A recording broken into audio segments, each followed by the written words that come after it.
ចាប់មនុស្សអត់មានប្រាប់ក្រុមគ្រួសារធ្វើដោយអំណាចផ្ដាច់ការគេផ្ដាច់ការយូរហើយតើលោកខៀវកញ្ញរិទ្ធយូរហើយតែលោកមិនដែលប៉ះខ្លួនឯងខ្ញុំពេលខ្លះខ្ញុំខកចិត្តនឹងមន្ត្រីខ្មែរបញ្ញវន្តខ្មែរនឹងមែនតែនមិនដឹងថាអស់លោកបាយ3ពេលហ្នឹងចង់រស់នៅដើម្បីអីគេដើម្បីតែក្រុមគ្រួសារអស់លោកដើម្បីតែបពពួកអស់លោកចោះក្រុមគ្រួសារគេ18លានអ្នកហ្នឹងមិនគេអត់ចង់រស់ទេគេអត់ចង់បានយុត្តិធម៌ទេចាគេអត់ចង់បានសេចក្តីសុខទេចាគេអត់ចង់បានការប្រព្រឹត្តស្មារភាពគ្នាទេចាគេអត់ចង់បានសិទ្ធិសេរីភាពក្នុងការបញ្ចេញមតិលោកអាចបញ្ចេញបានប៉ុន្តែសាកមកជាមន្ត្រីណាជន់ទៀបបញ្ចេញមើលបើមិនដកតួនាទីឬក៏ហៅទៅផឹកតែនេះជាប់គុកទៀតព្រោះហ៊ាននិយាយថាកម្ពុជាផ្ដាច់ការមកលោកខៀវកញ្ញរិទ្ធឡោះហើយដែលលោកលើកឡើងដូច្នេះតើក្រៅតែពីលោកលើកឡើងដូច្នេះក្រៅតែពីលោកនិយាយជាប្រយោលចោលលើបណ្ដាញសង្គមដើម្បីយកបងតើលោកជាតំណាងរាស្ត្រមណ្ឌលខេត្តកំពង់ចាមរបស់គណៈបកប្រជាជនកម្ពុជាលោកនឹងសរសេរច្បាប់ដើម្បីកែរដ្ឋធម្មនុញ្ញដើម្បីកែរបៀបដឹកនាំរដ្ឋដើម្បីលើកយកទៅជជែកនៅក្នុងរដ្ឋសភាក្នុងនាមជាតំណាងរាស្ត្រដែរទេខ្ញុំសឹងឲ្យបងប្អូនគូសថ្មចំណាំ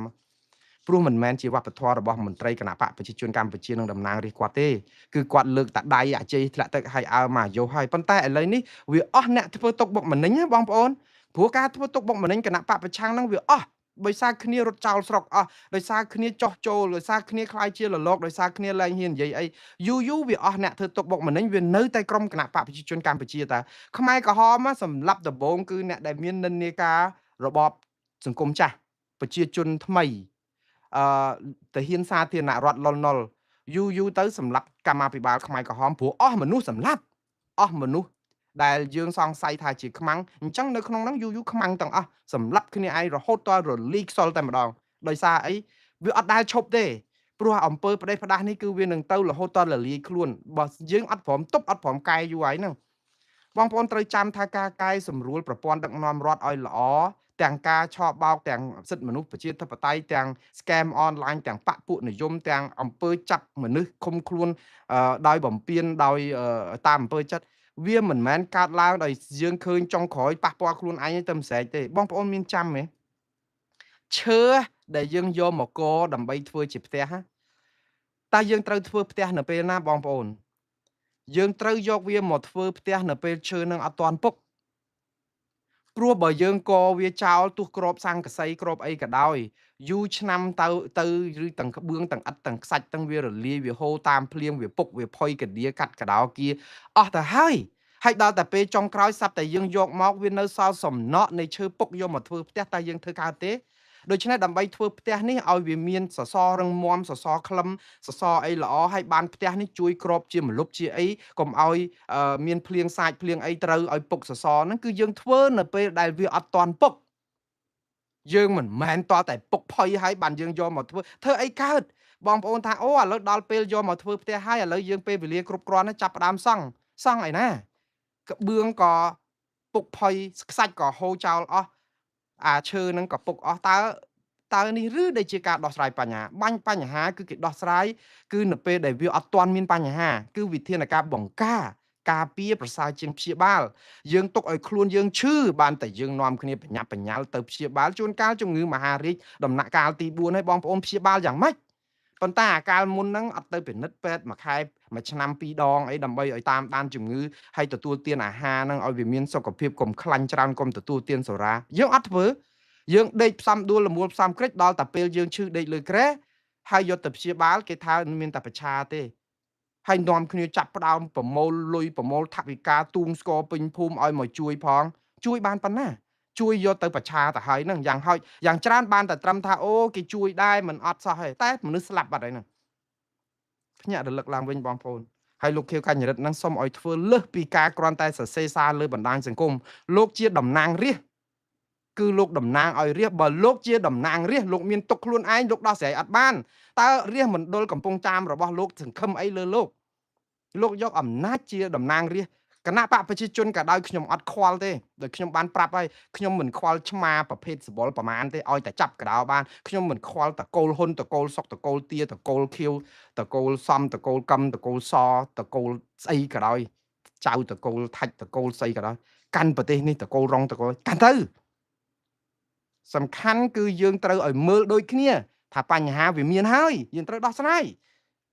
ចុះបើអស់លោកនៅអាជ័យធ្លាក់ទឹកឲ្យដល់មកឥឡូវលោកកាន់អំណាចប្រមាណអាណត្តិទៅហើយមកដល់លោកនិយាយថាចាប់មនុស្សអត់មានប្រាប់ក្រុមគ្រួសារធ្វើដោយអំណាចផ្ដាច់ការគេផ្ដាច់ការយូរហើយតើលោកខៀវកញ្ញរិទ្ធយូរហើយតែលោកមិនដែលប៉ះខ្លួនឯងខ្ញុំពេលខ្លះខ្ញុំខកចិត្តនឹងមន្ត្រីខ្មែរបញ្ញវន្តខ្មែរនឹងមែនតែនមិនដឹងថាអស់លោកបាយ3ពេលហ្នឹងចង់រស់នៅដើម្បីអីគេដើម្បីតែក្រុមគ្រួសារអស់លោកដើម្បីតែបាក់ពួកអស់លោកចោះក្រុមគ្រួសារគេ18លានអ្នកហ្នឹងមិនគេអត់ចង់រស់ទេគេអត់ចង់បានយុត្តិធម៌ទេចាគេអត់ចង់បានសេចក្តីសុខទេចាគេអត់ចង់បានការប្រព្រឹត្តស្មើភាពគ្នាទេចាគេអត់ចង់បានសិទ្ធិសេរីភាពក្នុងការបញ្ចេញមតិលោកអាចបញ្ចេញបានប៉ុន្តែសារមួយជាមន្ត្រីណាជាន់ទាបបញ្ចេញមើលបើមិនដកទួលនីតិឬក៏ហៅទៅផឹកតែនេះជាប់គុកទៀតព្រោះហ៊ាននិយាយថាកម្ពុជាផ្ដាច់ការម្ដងទៀតខ្ញុំលើកទឹកចិត្តឲ្យលោកខៀវកញ្ញរិទ្ធធ្វើឲ្យលើសពីសារហ្នឹងធ្វើឲ្យលើសពីការគ្រាន់តែប្រាប់ថាអូគេធ្វើអញ្ចឹងហើយចាំមើលក្រសួងយុទ្ធប្រឆាំងអំពើពុករលួយគេឆ្លើយតបមកវិញណាអូខ្ញុំថាហួសនិស័យខ្ញុំថាក្រសួងប្រយុទ្ធប្រឆាំងអំពើពុករលួយនេះអស់កន្លែងរិះគន់ដែរបងប្អូនខ្ញុំមិនមែនថាគាត់មិនបានធ្វើការទេឃើញគាត់ទៅចាប់ស៊ើបអង្កេតលោកធោសំណាងបើគុំមានអង្គភាពប្រយុទ្ធប្រឆាំងអំពើពុករលួយអ្នកណាស៊ើបអង្កេតគាត់យើងត្រូវអរគុណអង្គភាពប្រយុទ្ធប្រឆាំងអំពើពុករលួយនេះទៅប៉ុន្តែបងប្អូនអត់សាច់នឹងរិះគន់ទេកូនរបស់លោកអោមយន្តទៀង3នាក់នៅហ្នឹងអោមយន្តទៀងពុទ្ធិរាយន្តទៀងពុទ្ធិរៈយន្តទៀងពុទ្ធរស្មីអីណានោះកូនស្រីមួយកូនប្រុសពីរហើយយន្តទៀងពុទ្ធិរៈពុទ្ធិរាអីមិនដឹងទេមួយណាទេនឹងឡើងទៅជាប្រធានរបស់អង្គភាពប្រយុទ្ធឆាំងអំពើពុករលួយមកគ្រួសារ4នាក់នៅក្នុងអង្គភាពប្រយុទ្ធឆាំងអំពើពុករលួយហើយមកប្រយុទ្ធប្រឆាំងអំពើពុករលួយបើបានជោគជ័យខ្ញុំសឹងពុះកាប់ថ្មចំណាំឲ្យមើលទៅព្រោះអីមកគ្រួសារនៅហ្នឹងចុះឥឡូវឧទាហរណ៍បើគ្រួសារគាត់មានអំពើពុករលួយនៅក្នុងការទួនាទីចូលក្នុងតំណែងទាំងអស់ហ្នឹងដែលទាញមកតាមជើងខោឪពុកហ្នឹងហើយទៅអ្នកណាអ្នកស៊ើបអង្កេតរឿងហ្នឹងគណៈកម្មការណាស៊ើបអង្កេតបើគ្នាគាត់ទាំងអស់នៅហ្នឹងឧទាហរណ៍ខ្ញុំនិយាយតែឧទាហរណ៍ប៉ុន្តែណាហើយដឹងគាត់ឆ្លើយមិនហិចទេនៅពេលដែលលោកខៀវកញ្ញរិទ្ធចោទជាសំណួរដឹងមន្ត្រីរបស់គាត់ឆ្លើយមកឲ្យបងប្អូនថាខ្មែរយើងគិតទៅអន់ដល់ថ្នាក់ហ្នឹងណាខ្ញុំទៅរកឯកសារហ្នឹងសិនកុំឲ្យនិយាយទៅខុសគេចោតមុងណារ៉េតហ្នឹងថាចេះថា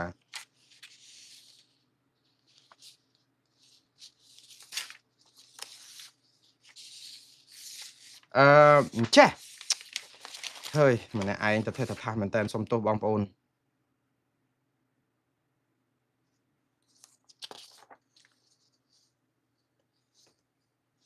គាត់មន្ត្រីគាត់ចេះខ្ញុំនិយាយហ្នឹងខ្ញុំថាខកចិត្តហ្នឹងចេះពេលដែលប្រជាពលរដ្ឋមិនមែនប្រជាពលរដ្ឋទេលោកខៀវកញ្ញរិទ្ធចោតសួរជាសំណួរអញ្ចឹងណាថាហេតុអីបានជាអង្គភាពប្រយុទ្ធប្រឆាំងអំពើពុករលួយចាប់មនុស្សយកទៅឃុំខ្លួនអត់ជូនដំណឹងឲ្យគ្រួសារដឹងដូចជាអំណាចផ្ដាច់ការពេកប្រទេសយើងជាប្រទេសមាននីតិរដ្ឋមិនមែនជាប្រទេសផ្ដាច់ការទេមិនអញ្ចឹងនៅក្នុង Facebook របស់អង្គភាពប្រយុទ្ធប្រឆាំងអំពើពុករលួយនេះគឺជាសារដែលមានមន្ត្រីម្នាក់នៅក្នុងក្រសួងនេះតបបើខ្ញុំជាលោកអោមយន្តទៀងខ្ញុំនឹងដកមន្ត្រីនេះក៏វត្តចោល24ម៉ោងព្រោះអ្នកបំផ្លាញកិត្តិយសសេចក្តីថ្លៃថ្នូររបស់ស្ថាប័ន ACU នេះហើយខ្ញុំនិយាយហេតុអីបានខ្ញុំថាអញ្ចឹងគាត់និយាយចេះ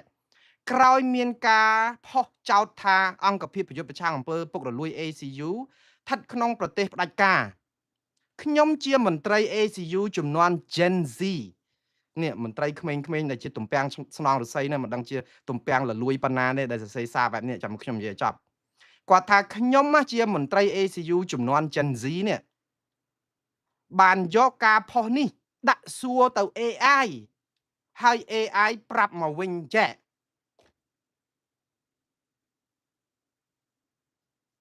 បងប្អូនសាកគិតមើលថាតើកម្ពុជាយើងចូលដល់កម្រិតណាហើយបងប្អូន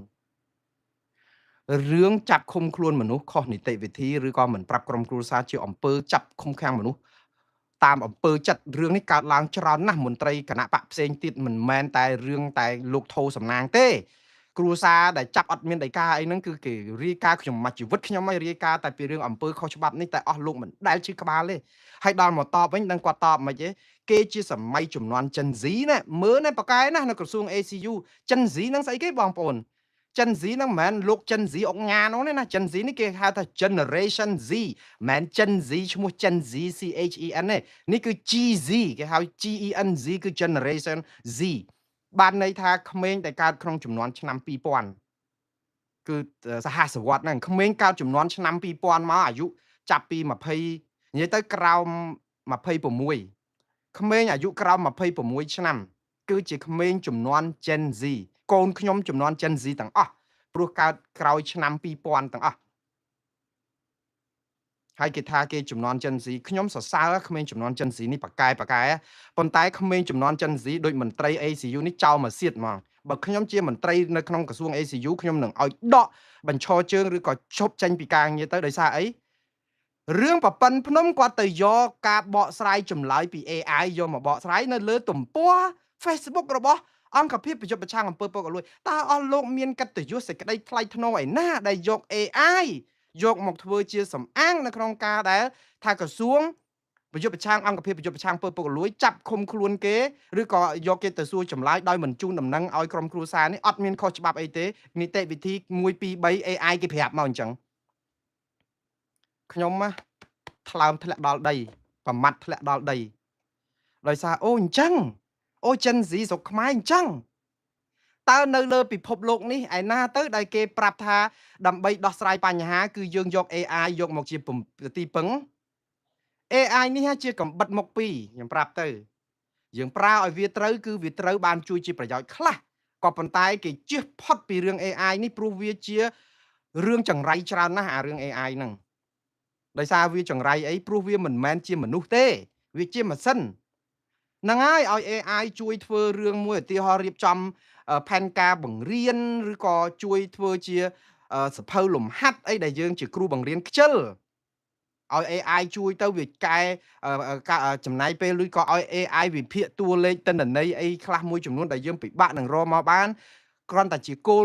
ឲ្យយើងគ្រាន់តែមកជួយជាការសម្ងាត់ទេវាមិនមែនជាផ្លូវការអូខ្ញុំសូមបញ្ជាក់ប្រាប់បងប្អូនថាបើតាមការឲ្យដឹងពី AI គឺកម្ពុជា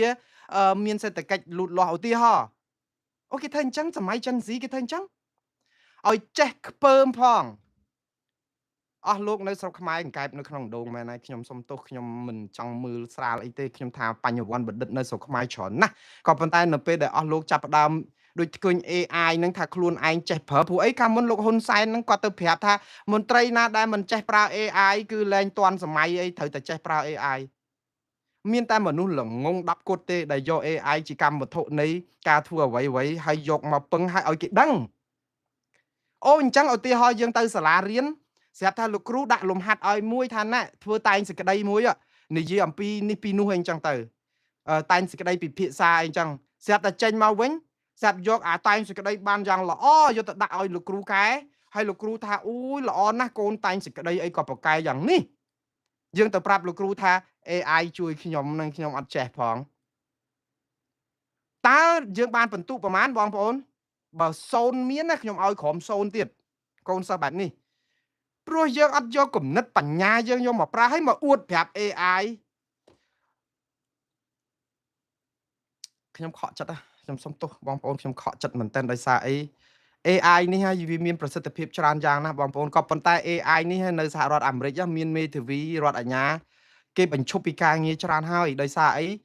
គេមិនខ្វល់រឿងយើងទៅពឹង AI ដើម្បីធ្វើសារណាធ្វើអីជាឯកជនដើម្បីជួយចងក្រងច្បាប់ជាជំនួយចំណេះដើម្បីឲ្យយើងយកមកបន្ថែមមិនមែនឲ្យ AI ធ្វើជាសារណាហើយយកទៅតតាំងក្តីនៅក្នុងសវនាការដើម្បីការពារក្តីបានន័យថាយើងរំលោភសិទ្ធិរបស់កូនក្តីរបស់យើងហើយយើងមើលងាយចំណេះជំនាញបញ្ញវន្ត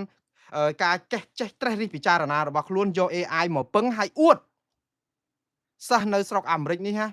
100នាក់ទាំង100នាក់ទៅសួរគេទៅអ្នកណាតែយក AI មកប្រើគឺគេចាត់ទុកថាជាសិស្សចោលមកទៀតយើងប្រើអីក្រៅផ្លូវការបានប៉ុន្តែមិនអាចមកប្រាប់ជាផ្លូវការអញ្ចឹងបានទេម្ដងទៀតបងប្អូនណា AI មានប្រយោជន៍ច្រើនយ៉ាងណាស់មួងណារ៉េតនេះក៏ប្រើប្រាស់ AI នេះច្រើនដែរប៉ុន្តែមិនមែនប្រើរបៀបមន្ត្រី ACU ចេះទេខ្ញុំប្រើ AI ដើម្បីអីដើម្បីប្រមូលព័ត៌មានដើម្បីផ្ទៀងផ្ទាត់ប្រភពឧទាហរណ៍លោកក៏និយាយថាអញ្ចេះថាអ៊ុយក្រែនហ្នឹងបានទទួលជំនួយយោធាពីអាមេរិកប្រមាណលានដុល្លារគឺខ្ញុំនឹងពឹង AI ឲ្យប្រាប់មកថាព័ត៌មាននេះពិតកម្រិតណាប៉ុន្តែពេលដែល AI ចងក្រង AI ខ្ញុំមិនបានជឿ AI ទេគឺថាអូសារព័ត៌មាន Reuters គេរាយការណ៍តាក់ទងនឹងចំណុចហ្នឹងដែរហកសារព័ត៌មាន The Guardian គេរាយការណ៍ពាក់ព័ន្ធនឹងចំណុចហ្នឹងហកសេតវិមានគេរាយការណ៍គឺ AI ប្រមូលឲ្យយើងយកទៅមើលយកទៅអាន ហើយផ្ទៀងផ្ទាត់ម្ដងមួយគ្រាន់តែជួយយើងដើម្បីកុំឲ្យយើងដើររអូចុះ Reuters គេនិយាយរឿងអីអូចុះ Guardian និយាយរឿងអីណាវាជួយយើងប៉ុណ្ណឹងប៉ុន្តែមិនមែនបានន័យថាឲ្យយើងយកមកប្រើទាំងអស់ពឹងលើ AI ទេព្រោះខុសច្រើនណាស់ហើយទៅលោកយក AI យកមកពឹងបែបនេះហើយលោកមកមានមោទនភាពថាលោកជា Gen Z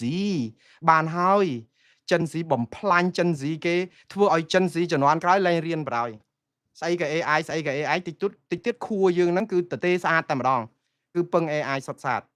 ខ្ញុំសូមឲ្យមន្ត្រី ACU នេះចេញសេចក្តីថ្លែងការណ៍សុំទោសជាសាធារណៈថាមិនគួរណាដែលខ្ញុំឆ្លោះធ្លួយនឹងប្រើភាសាថាពឹង AI ដើម្បីឆ្លើយតបទៅនឹងគេចោទអង្គភាពប្រយុទ្ធប្រឆាំងអំពើពុករលួយថាផ្ដាច់ការនោះទេអត់ណាបើគ្រាន់តែលោករៀបរាប់ពីច្បាប់មកដើម្បីតបទៅនឹងលោកខៀវកញ្ញរិទ្ធណាប្រាប់ថាអាហ្នឹងគឺនីតិវិធីគេអញ្ចេះគេរក្សាការសម្ងាត់ក្រុមគ្រួសារសាក់សីអីគេមិនទាន់ប្រាប់24ម៉ោង48ម៉ោងប្រាប់ទៅបញ្យលនីតិវិធីច្បាប់ទៅហេតុអីបានជាយក AI មកលើគោកដូចថាស្មោះត្រង់ពេកហើយអួតខ្លួនហ្នឹងថាខ្លួនបកកែខាង AI Gen Z ខ្ញុំថា0ហើយ Gen Z បែបនេះ0ហ្មងហើយទៅធ្វើការឲ្យក្រសួងទៀតចប់ហើយយើងមិនបាច់ពឹងអីទេលើកក្រោយតិចទៀតទៅបើឲ្យអ្នកនេះទៅបើកឡានឬបើកយន្តហោះប្រើ AI ហើយយើងអ្នកជិះចាំតែធ្លាក់ជ្រោះស្លាប់ទៅពួកអីគេលែងប្រើបញ្ញាគេប្រើបញ្ញាសពនិមិត្តបងប្អូនដឹង AI នឹងអីទេគឺ intellectual artificial គឺ artificial intelligence បានន័យថាបញ្ញាសពនិមិត្តគឺជាការបង្កើតប្រឌិតអត់មែនរបស់ខ្លួនឯងទេសោកស្ដាយខ្ញុំតែយ៉ាងណាបងប្អូនខ្ញុំមិនសូវជាភ្ញាក់ផ្អើលអីដែរគ្រាន់តែថាជាសារប្រាប់មនុស្សនៅក្រសួងប្រយុទ្ធប្រឆាំងអំពើពុករលួយហ្នឹងឲ្យដូររបៀបធ្វើការឡើងវិញរបស់អស់លោកកុំឲ្យរងការរិះគន់ទេហើយត្រូវប្រាប់របស់លោកថាអស់លោកជាកង្កែបនៅក្នុងដងហើយលោកអត់ដែលដឹងមេឃនេះធំប៉ុណ្ណាទេការប្រើ AI តាមលោកហ៊ុនសែនចង់ឲ្យមន្ត្រីចេះប្រើ AI ហ្នឹងក៏ខ្ញុំក៏មិនជឿថាលោកហ៊ុនសែនឲ្យយើងទាំងអស់គ្នាទៅប្រើ AI ផ្ដេសផ្ដាស់អញ្ចឹងដែរគេឲ្យជួយស្អីស្ងាត់ទៅគ្រាន់ជួយសម្រួលការងារបន្តិចទៀតបើអស់លោកប្រើ AI នៅក្រសួង ACU ហ្នឹងត្រូវការមនុស្សតែ2នាក់ធ្វើការទេគ្រួសាររបស់លោកអោមយន្ទៀងមកសបុកហ្នឹងក៏ត្រូវតែជំរុះចោលដែរព្រោះអី AI ជួយអស់ហើយអីទៅបំផ្លាញប្រាក់ខែរបស់មន្ត្រីរាជការរបស់ប្រជាពលរដ្ឋដែលពិបាកចង់ងាប់ហ្នឹងទុកនៅតែ2នាក់បានហើយ3នាក់បានហើយស្អីប្រើតែ AI ស្រាវជ្រាវទៅចប់ហើយមិនចាំបាច់ប្រើមនុស្សទៅអីអស់លោកនឹងភ័យខ្លួនទៀតអារឿងហ្នឹងបន្តិចទៀត AI ជំនួសក្រសួង ACU នៅតែម្នាក់អីឈ្មោះថាស្អីជាតំណាងឲ្យ Gen Z ហ្នឹងទៅហើយចប់តែប៉ុណ្្នឹងទៅខកចិត្តមែនតើខ្ញុំម្ដងទៀតមិនផ្ដាច់មនោសញ្ចេតនាបងប្អូនមិនឲ្យរៀនពី AI ទេរៀនទៅ